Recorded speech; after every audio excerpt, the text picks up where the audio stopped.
Hello everybody, this is Bill from My Job Bill. These videos are about me going out and doing odd jobs for people.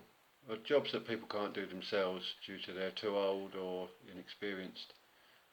I learn as I'm going along on some of these jobs, and I learn from yourselves in the comments that you leave.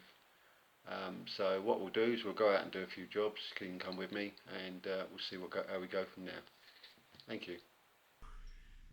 Underneath a smelly sink, the lady said it smells, so I'm having a look. Just check the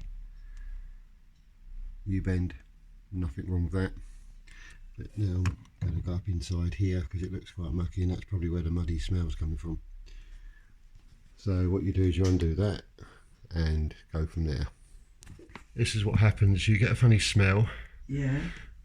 And it's just where it all builds up, where it can't flush away. So you just take the top off and clean it out.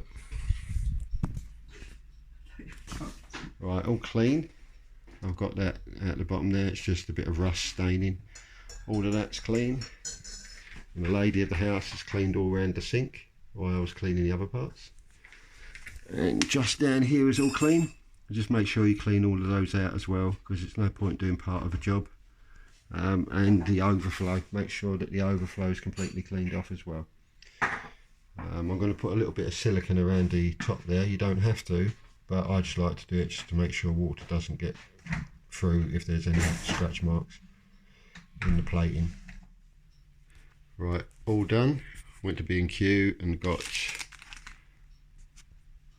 a new sink plunger that fitted this sink from B&Q. All clean under here, no leaks.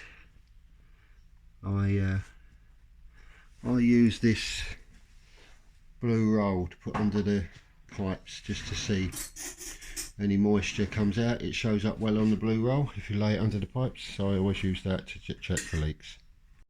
Hello everybody, if you enjoyed the videos that you've just watched, hit the like button and subscribe and hit that bell so you know when I'm out and about next time. See you soon.